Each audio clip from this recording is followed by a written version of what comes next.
నమస్కారం. నేను మీ ఫణి భాస్కర్, దిల్‌సుఖ్ నగర్, హైదరాబాద్. వెల్కమ్ టు పసుమర్తి జ్యోతిష్యాలయం. Please do subscribe my channel for more videos. Video నచ్చినట్టయితే లైక్ చేయండి. మీ బంధుమిత్రులు, శ్రేయోభిలాషులకి కూడా షేర్ చేయండి. వారికి కూడా ఎంతో కొంత ఉపయోగకరంగా ఉంటుంది. ఇంతవరకు ఛానల్ సబ్స్క్రైబ్ చేసుకున్నట్టయితే సబ్స్క్రైబ్ చేసుకోండి. నా తదుపరి వీడియోలన్నీ కూడా అందుబాటులో ఉంటాయి. మనము వచ్చే మార్చి 19వ తారీఖు మనకి ఉగాది ఫలితాలు కూడా, కాబట్టి అవి కూడా వీటి తర్వాత తెలుసుకునే ప్రయత్నం చేద్దాం. అలాగే షార్ట్ వీడియోస్లో మనము మాస ఫలితాలతో పాటు కొన్ని దేవీ దేవత ఆరాధన, మనం ఎక్కడైనా గుళ్ళు గోపురాలకి వెళ్ళినప్పుడు, తీర్థయాత్రలకు వెళ్ళినప్పుడు వాటి గురించి తెలపడం కూడా జరుగుతుంది. కాబట్టి జ్యోతిష్యంలోని అన్ని అంశాలని కూడా కొంత నిగూఢమైన పరిశీలన చేసి, శాస్త్ర సంబంధమైన అలాగే మనకి ఏదో ప్రామాణికమైన గ్రంథాల నుంచి కూడా మనం కొంత సేకరించి మనం చెప్పటం అనేది జరుగుతూ ఉంది. అలాగే గత 2-3 వీడియోలుగా మనం స్త్రీ జాతకం గురించి తెలుసుకుంటూ ఉన్నాం. అలాగే మేషం నుంచి మీన లగ్నాల్లో జన్మించిన స్త్రీలు ఏ విధంగా ఉంటారు, అలాగే మేషం నుంచి మీన రాశుల్లో జన్మించిన స్త్రీలు ఏ విధంగా ఉంటారు అనే అంశాన్ని మనం తెలుసుకునే ప్రయత్నం చేశాం. ఈ వీడియోలో స్త్రీ జాతకంలో సంతాన యోగాల గురించి కూడా తెలుసుకునే ప్రయత్నం చేద్దాం. ముఖ్యంగా ఇక్కడ ఒకరి జాతకంలో మనం సంతానం గురించి చెప్పడానికి వీల్లేదు. పురుష జాతకం, స్త్రీ జాతకం రెండు కలిపి మనము పరిశీలించవలసిన అవసరం ఉంటుంది. ఒకరికి ఉంది, ఒకరికి లేదు అంటాము. అది మనము వారిని చాలా ఇబ్బంది పెట్టిన వాళ్ళం అవుతాం, తప్పు పెట్టిన వాళ్ళం అవుతాం. అంటే ఇవాళ రేపు కొంత ఇది ఓకే అనుకోవచ్చు, ఎందుకంటే కొత్త కొత్త పద్ధతులు వచ్చాయి. కాబట్టి మనకి చూసినట్టయితే ఐవీఎఫ్లు, ఐవీఏలు కొన్ని ఇలాంటివన్నీ రావటం వల్ల ఇప్పుడు అందరికీ కూడా కలిగే అవకాశాలు అనేవి కనబడుతూ ఉన్నాయి. అయితే కొంతమందికి అవి కూడా ఇబ్బందులు పెడతాయి. రాహుకేతువుల వల్ల పంచమంలో, అలాగే పంచమాధిపతి నీచపడటం వల్ల, స్తంగత్వం చెందటం వల్ల ఇలాంటి ఇబ్బందులు అనేవి ఉంటాయి. కాబట్టి మనము 1-2 సార్లు అవి పరిశీలించుకుని, అలాగే జపదాన హోమాలు చేసుకుంటూ సంతాన పాశుపత హోమం చేసుకున్నట్టయితే వీటికి ఎంతైనా సరే మంచిది అని మనము చెప్పవచ్చు. స్త్రీ జాతకంలో మనము సంతాన యోగాల గురించి తెలుసుకునే ప్రయత్నం చేద్దాం ఈ వీడియోలో. ముఖ్యంగా వృషభ, కర్కాటక, సింహరాశుల్లో ఒకటి లగ్నమై అందు చంద్రుడున్న అల్ప సంతానం కలుగుతుంది అని చెప్పని ఇక్కడ చెప్పడం జరిగింది. అంటే ఇవాళ రేపు 1 లేక 2 ఒకళ్ళే చాలు అంటున్నారు. అంటే వారిని చదివించలేక, వారు చేసే గోల, వారు పెట్టే ఇబ్బందుల్ని భరించలేక కూడా ఇట్లా ఉంది. కాబట్టి మిథునము, కర్కాటక, కన్య రాశుల్లో ఒకటి జన్మలగ్నమై లేదు కానీ, లేదా అష్టమ స్థానము కానివ్వండి, బుధచంద్రులు కలిసి ఉన్నను, వారిలో ఏ ఒక్కరు ఉన్నను కూడా సంతానము 2 మాత్రమే కలుగుతారు అని చెప్పని ఇక్కడ మనకి చెప్పడం జరిగింది. అలాగే సప్తమ భావమునందు బుధచంద్రులు కలిసి ఉన్న స్త్రీ సంతతి కలుగుతుంది అని చెప్పని ఇక్కడ మనకి చెప్పడం జరుగుతోంది. అలాగే జన్మలగ్నము, చంద్రలగ్నము 2 వృషభతులుగా ఉండి ఆ లగ్న భాగాలు గురు త్రిశాంశ యందున్న పుత్రుడు కలుగుతాడు అని చెప్పారు. ఇక్కడ మనకి పుత్రకారకుడు అంటే సంతాన కారకుడే గురువు.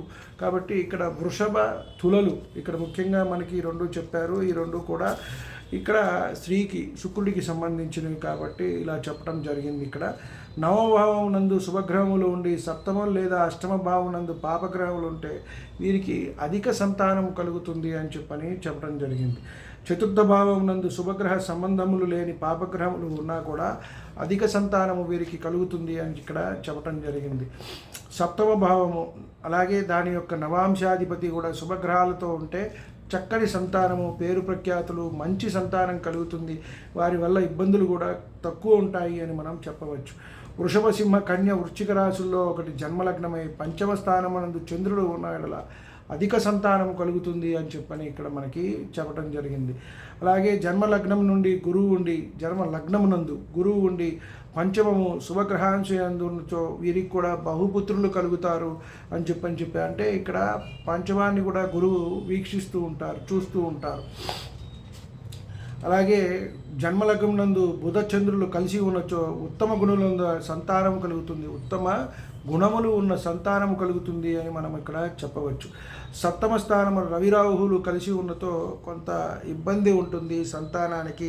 ఒక్కొక్కసారి మనం చూస్తూ ఉంటాం, అది కాస్త ఇబ్బంది పెట్టే అంశమే. మనకి కడుపులోనే చనిపోయారండి అని చెప్పని అంటూ ఉంటారు, తీస్తూ ఉంటారు. అలా అవకాశం ఉంటుంది అని మనము చెప్పవచ్చు. మృత సంతానము అలాగే వృషభ తుల ధనుర్మీన రాశులందు ఒకటి అష్టమ స్థానమై అందు గురు శుక్రులు కలిసి ఉన్నచో కూడా వారికి కూడా ఇట్లా మృత సంతానం కలిగే అవకాశం ఉంటుంది అని మనము చెప్పవచ్చు. అలాగే గురు శుక్రులకు కుజుని యొక్క దృష్టి కలిగినచో ఇక్కడ సంబంధం ఏదైనా కలిసి ఉన్న అలాగే దృష్టి కలిగినా కూడా ఇక్కడ గర్భస్రావములు ఎక్కువగా కలిగే అవకాశం ఉంటుంది. ఆడవారి జాతకంలో చంద్రుడు శుక్రుడిని మనము పరిశీలించాలి. వారికి ఆ ఇబ్బందులు ఏమన్నా ఉన్నాయా లేవా అని ఒక్కొక్కసారి మనం చూస్తూ ఉంటాం. 7వ నెలలో 8వ నెలలో 7వ నెలలోనే ఎక్కువ జరుగుతూ ఉంటాయి గర్భస్రావములు. కొంతమందికి చూసినట్టయితే ఎవరైనా సంతానమే వాళ్ళ సంతానం కలగటమే ఇబ్బందిగా ఉంది. మరి పుత్రుడా పుత్రిక అనేది మనం ఆలోచించుకుంటే అది ఇంకా చాలా హేహ్యం అవుతుంది. కాబట్టి అలాంటి ఇబ్బందులు అనేవి వీరికి వస్తూ ఉన్నాయి. అలాగే సప్తమ స్థానమునందు కుజుడు శని యొక్క దృష్టి పొందినా కూడా గర్భస్రావం అవుతుంది అని. సప్తమంలో కుజుడు ఉండి శని దృష్టి ఇక్కడ తృతీయమా విశేషంగా దశమమా లేదా సప్తమ దృష్ట్యా అనేది కాదు. ఇక్కడ మనం తీసుకుంటే సప్తమ స్థానంలో కుజుడు అంటే మనకి ఇక్కడ పంచమం నుంచి చూడొచ్చు. పంచమంలో శని ఉంటేనే సంతానానికి ఇబ్బంది పెడతాడు, మళ్ళీ అది దాన్ని నిర్మూలించడానికి కూడా ఆయన చూస్తాడు. కాబట్టి పంచమంలో ఉండి తృతీయ దృష్ట్యా లేదా లగ్నం నుంచి సప్తమ దృష్ట్యా లేదా దశమ దృష్టి కూడా ఇక్కడ మనము తీసుకోవచ్చు. వీరికి కూడా గర్భస్రావం కలుగుతుంది అని ఇక్కడ మనం చెప్పవచ్చు. జన్మ లగ్నం నందు కూడా కుజశనులు పంచమ స్థానంలో పాపగ్రహ సంబంధం ఉన్నా కూడా వీరికి సంతానము కలగకపోవచ్చు అని చెప్పని మనకి ఇక్కడ చెప్పటం జరిగింది. కాబట్టి ఇక్కడ మనము జాతక పరిశీలన చేసేటప్పుడు 1-2 సార్లు చూసుకోవటం, అలాగే మనం D7 కూడా పరిశీలించాలి. షోడశ వర్గ చక్రాల్లో మనం ఇప్పుడు చెప్పుకుంటున్నాం. వాటిల్లో భాగంగా మనకి D7 అనేది వస్తుంది. అది ఎస్పెషల్లీ సంతానం గురించి మనము ఇంకా లోతైన అధ్యయనం చేయడానికి ఉపయోగపడుతుంది అని మనం చెప్పవచ్చు. అలాగే సప్తమాధిపతి శత్రు నీచ క్షేత్రాల యందుండి పంచమ స్థానం పాపగ్రహయుక్తమైనా కూడా సంతానం కలగదు అని చెప్పడం జరిగింది. కాబట్టి ఇక్కడ సప్తమ స్థానము ఎలా ఉంది, సప్తమాధిపతి ఎలా ఉన్నారు, నీచలో పడ్డారా, శత్రుక్షేత్రంలో పడ్డారా, పంచమం ఎలా ఉంది, ఇవన్నీ చూడాలి. ముఖ్యంగా పంచమానికే మనం చూస్తాం. సంతానము, ప్రేమ, ఆప్యాయతలు ఇవన్నీ కూడా ఒకళ్ళ నుంచి ఒకరికి ఉన్నట్టయితే అవి కలుగుతుంది. ఇవాళ రేపు ఆశ్చర్యంగా ఉంది. పెళ్ళైన 3వ రోజు వ్రతం రోజే పీటల మించి లేచి వెళ్ళిపోయేవారు ఉన్నారు. తర్వాత సంవత్సరానికే డైవర్సులు, సంవత్సరం లోపే డైవర్సులు. ఇవన్నీ అసలు ఎంత వివాహ వ్యవస్థ ఎంత దౌర్భాగ్య స్థితిలోకి వెళ్ళిపోయిందంటే, మన భారతీయ సనాతన ధర్మాన్ని అందరూ ఇష్టపడేది, అన్ని దేశాల వారు మనల్ని చూసేదే ఆ వ్యవస్థ గురించి. దాన్నే భ్రష్టు పట్టే పరిస్థితికి పట్టే పరిస్థితి కాదు. కాబట్టి చాలా శోచనీయం ఇది. అలాగే పంచమ సప్తమ భాగ్యస్థానాధిపతులు ముగ్గురు నీచేందు ఉంటే వీరికి కూడా సంతానం ఉండకపోవచ్చు అని చెప్పారు. ఇక్కడ చూడండి 5, 7, 9 ఈ 3 స్థానాలు కూడా ఇలాగే ఉన్నట్టయితే వీరికి కూడా సంతానం కలగకపోవచ్చు అని చెప్పారు. పంచమాన్ని కూడా మనము చూడాలి సంతానానికి ఎలా ఉంటుంది అని చెప్పని. కాబట్టి భాగ్యము ఇక్కడ సప్తమము, నవము అంటే భాగ్యమే, పంచమం, సప్తమం, నవమం ఈ 3 కూడా నీచ పొంది ఉన్నట్టయితే ఇక్కడ సంతానం కలగకపోవచ్చు అని చెప్పని మనకి చెప్పడం జరిగింది. అలాగే పంచమ స్థానంలో అష్టమ స్థానంలో పంచమాధిపతి పరివర్తన చెందినా కూడా అష్టమ భావమునకు శని కుజుల దృష్టి ఉన్నచో కూడా వీరికి కూడా సంతాన ప్రాప్తి అనేది ఉండదు అని చెప్పడం జరిగింది. అలాగే జన్మలగ్నమునందు శని, పంచమమునందు కేతువు.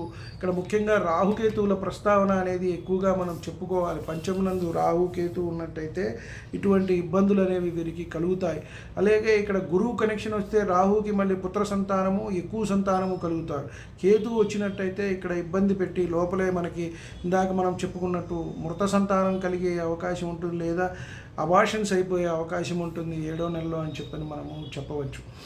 సప్తమనందు కుజుడు ఉండి గురు శుక్రుల సంబంధం లేకుండా ఉన్నట్టయితే వీరికి కూడా ఇక్కడ సంతానం కలగకపోవచ్చు, స్త్రీకి వంధత్వం అనేది రావచ్చు అని మనం ఇక్కడ చెప్పవచ్చు.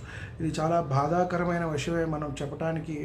కాకపోతే ఒక ఇన్ఫర్మేషన్గా ఉంటుంది. వారు కొంత మనకి వివాహ పరిశీలన, మ్యాచ్ మేకింగ్, వివాహ పొంతన విషయంలో మనము చెప్తూ ఉంటాం. కొన్ని ఇవి వచ్చినప్పుడు ఏమండి సంతానం పనికి ఇబ్బంది కలిగే అవకాశం ఉంది, లేదు ఇట్లా ఇబ్బంది ఉంది, అట్లా ఇబ్బంది ఉంది, దీనివల్ల ముందుకు వెళ్ళొద్దు అని అంటే కొంత ఏదైనా వారికి నచ్చి అన్ని విధాలా బాగుంది అనుకుంటే, కొంత ఏదైనా ఇప్పుడు వచ్చిన లేటెస్ట్ టెక్నిక్స్ ఏమన్నా చూసుకుంటూ ముందుకు వెళ్ళి వాళ్ళిద్దరూ సంతోషంగా ఉండేటైతే ఇబ్బంది లేదు. కానీ ఇది ఒకటే కాదు కదా, కదా, అన్నీ చూసుకోవాలి. ఇవాళ రేపు చాలా పెద్ద వివాహ పొంతన చేయటం అనేది, ఒక పెళ్ళి సంబంధం ఖాయం చేయటం అనేది, వివాహం చేయటం అనేది, ముహూర్తం పెట్టడం అనేది చాలా పెద్ద సమస్యాత్మకం అయిపోయింది. సప్తమమునందు కుజకేతువులు, జన్మలగ్నంలో శని రాహువులు, అష్టమంలో గురువు ఉన్నా కూడా వీరికి కూడా దోషము అనేది ఉంటుంది. నాగదోషం కూడా ఇక్కడ వీరికి ఉన్నది అని మనము గుర్తించాలి. అలాగే సంతానము కలగకపోవటానికి కూడా అవకాశం ఉంటుంది అని మనము చెప్పవచ్చు. అలాగే భాగ్యాధిపతి శని అష్టమ భావం నందు, ద్వితీయ భావనందు కుజరాహువులు ఉన్నచో వీరికి కూడా నాగదోషము ఉంటుంది. కాబట్టి వీరికి కూడా సంతానం కలగటానికి కొంత ఇబ్బంది ఉంటుంది అని మనము చెప్పవచ్చు. చతుర్థమునందు బుధకేతువులు, పంచమమునందు రవిశనులు కూడా, సప్తమ రాశి నందు కుజచంద్రులు, దశమమునందు గురురాహువులు కలిసి ఉండి భాగ్యాధిపతి అష్టమాధిపతితో సంబంధం ఉన్నా కూడా వీరికి కొంత అల్పాయుష్కులు, అలాగే ప్రయోజనం లేని మనం అంటూ ఉంటాం. అప్రయోజకులు జన్మించారా, దేనికి పనికిరారా అని చెప్పని మనం అంటూ ఉంటాం. అంటే వాళ్ళ పని వాళ్ళు చేసుకోవటం కూడా చేతగాని బుద్ధి మాంద్యము, బుద్ధిహీనులు ఇట్లాంటి వారు జన్మించే అవకాశం అనేది ఉంటుంది అని మనం చెప్పవచ్చు. కాబట్టి ఈ సంతానానికి వచ్చేటప్పటికి మనము పంచమ స్థానం, సప్తమ స్థానం, భాగ్యస్థానం పరిశీలించాలి ఇరువురి జాతకాల్లోనూ. ఇవి ముఖ్యంగా మనము వారిద్దరూ ఎలా ఉంటారు, ఆయురారోగ్యాలు, సప్తమం, అష్టమం, పంచమాన్ని పరిశీలించాలి. ద్వితీయం లగ్నం, వ్యయస్థానం కూడా పరిశీలించుకొని మనము భాగ్యము ముందుకు వెళ్ళాలి. ఇవాళ రేపు వాళ్ళు 1,50,000, వీడు 5 లక్షలు, వాడు 10 లక్షలు సంపాదిస్తున్నాడు, వెళ్ళిపోదాం. తర్వాత ప్రేమ ఉండదు, ఆప్యాయత ఉండదు, ఇంటికి వస్తే పలకరింపు ఉండదు, వాళ్ళిద్దరి మధ్య సుఖ జీవనం అనేది అసలు ఉండదు. అంతా కూడా ఇవాళ ఒక మిషన్ లాగా అయిపోయింది. అంటే డబ్బు అవసరం లేదా అంటే కావాలి, నేనైనా సరే డబ్బులు తీసుకునే చెప్తాను కదా. కాబట్టి అందరికీ భుక్తి కావాలి, కాబట్టి అంతవరకు సంపాదించుకోవటంలో తప్పు లేదు. అధికంగా వెళ్ళటం వల్లే ఇవన్నీ కూడా ఇబ్బందులు వస్తున్నాయి. కాబట్టి సర్వే జనా సుఖినో భవంతు. శాంతి శాంతి శాంతి.